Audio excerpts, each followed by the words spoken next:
am going to teach you a formula that works for everyone at every age. It took me many years to realize that writing is not about how great of a writer you are. Writing has nothing to do with how great of a writer you are. Writing has everything to do with your ability to memorize the technique required to sustain your level of writing. The topic is tattoos. I have 5 paragraphs, 5 areas that I'm going to focus on. My meat and potatoes, and I'm going to focus on my bread. I am going to introduce tattoos. I am going to say that tattoos do 3 things. They represent culture, they represent potential traumas, and sometimes they are a reliever of a pain need that many people have, a fascination that people have with pain. So those 3 things are going to be in my middle.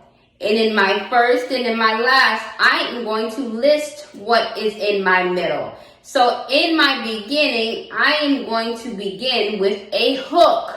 My hook is going to state something general about tattoos.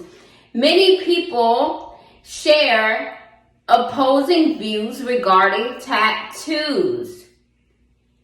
Tattoos are often representative of culture. That's point number 1. They're representative of previous traumas that people have had, and they're allocating that trauma into art. Or 3, people have a very general and innocent need for pain or for excitement. Those are my 3 points. I'm going to have my hook first. I'm going to talk a little bit about my 3 points, and I'm going to close that sentence out with a summary of what my whole paper is going to be about, which is tattoos represent culture, trauma history, and a need for excitement. I'm going to then go on to my second paragraph. This is very important. I'm getting into my meat. I already did my first paragraph. I'm going to go into my first paragraph of meat. The first paragraph of meat has to be in order with what I listed in my introductory paragraph. What was that? Do you remember? It was culture. I cannot make my first point pain or trauma when pain or trauma is not the first point that I stated in my introductory paragraph, okay? So my first paragraph is going to talk about culture. I can talk about Hindu culture and what I usually see in their tattoos, which is a lot of triangles and a lot of shapes. I can talk about African culture and what I usually see when I see their tattoos. I may say something about Aztec. I see a lot of Aztec. And then my third tattoo, Asian culture. We see a lot of the Asian symbols is representative of culture. And now I'm going to close out. So then I go into my second meat paragraph, which if I go back to my introductory, I have to look at what I talked about second. What did I list second? Now, can I close out talking about Africa again? I like to go to Africa to see the different tattoos. I'm going to close out and move on. No, I cannot do that. I have cultures share many similarities when it comes to tattoos. Close it out with the points. If a paragraph is about tattoos, and one of the points that I'm making about tattoos is that they are representative of culture, my last sentence has to state tattoos are representative of culture. I can't say Hindu tattoos are a popular tattoo style to close out my paragraph. I can put that in the middle, but to close out the paragraph, I need to state tattoos are a form of cultural representation. Close it out with that. I can put the specific cultures in the middle, but to close out any paragraph, it has to summarize everything that you said within that paragraph, because my third paragraph is my second meat point. So secondly, I mentioned traumas. When people have miscarriages, you often see that they have angel wings and a baby, like a precious moments type of thing. Or you might see where that someone's passed away and they'll have a portrait or something like that on their arm. So for my second meat paragraph, which is technically my third paragraph, I'm going to have that for traumas, there's usually, I have to open it with the hook. Every paragraph has to be open with the hook. So I'm going to open it with the hook. Traumas are often released through tattoos. You are often able to guesstimate the trauma that someone has been through based upon the tattoos that they select. That is my hook for my second point, which is trauma being a reason for tattoos a lot of the time. So I've mentioned miscarriages, I've mentioned losses, but oftentimes relationships. My fourth paragraph is going to be my third point. My third point was what? It was pain. People have a need for pain. Whatever that pain need is that they have, they release it oftentimes through tattoos. So my fourth paragraph, which is technically my third point, my third meat point, but my fourth paragraph is going to talk specifically about the pain need. And that pain need is going to begin with a hook. It's going to begin with one sentence about the need for pain. It's going to then go into how people release pain, whether that's some type of PTSD or something that they deal with, some type of fetish that they have. I'm going to list a few points and then I'm going to close it out. I'm going to tie up that fourth paragraph with something about pain. Then I'm going to get to my fifth paragraph, which does what? My fifth paragraph nearly states my first paragraph, but it states it almost backwards. It is a rephrase of my first sentence. It's going to start with a hook about tattoos, and then it's going to list my points, my main points, not meaty points. Your closing paragraph is going to be just like your first paragraph, just reworded.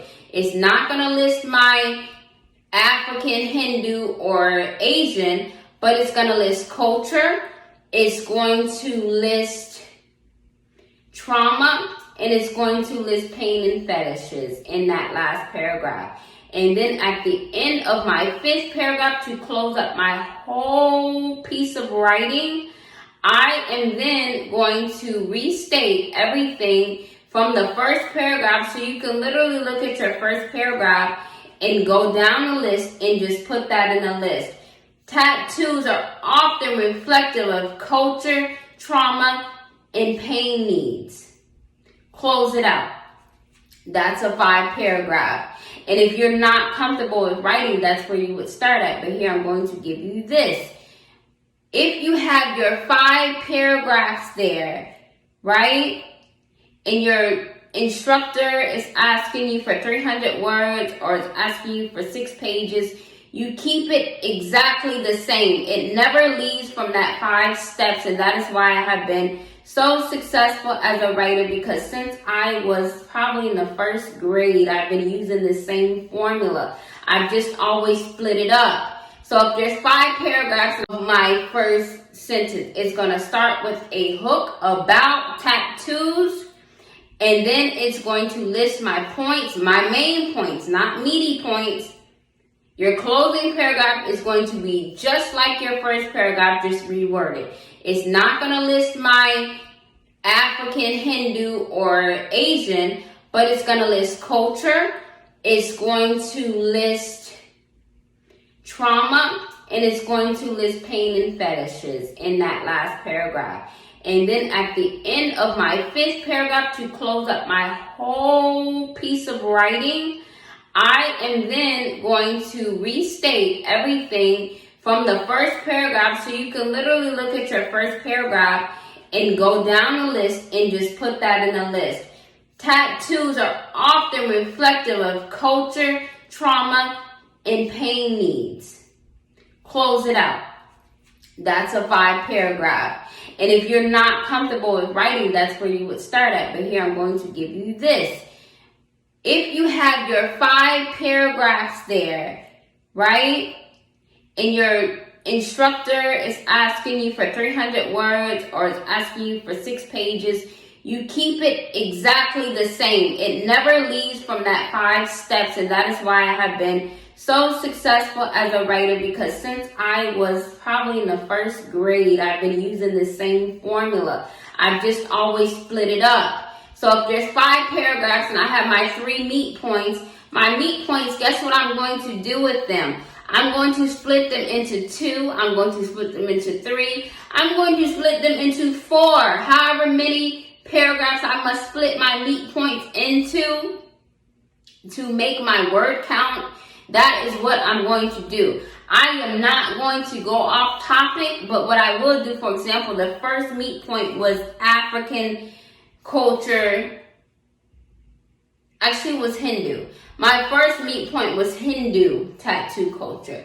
So I'm going to take Hindu instead of putting it all into one paragraph. If the number count is wider, I'm going to take Hindu, I'll make it its own paragraph. I will take Africa, I will make its own paragraph. I will take Asian, and I will make it its own paragraph. So never veer away from the 5-paragraph or the 5-step technique.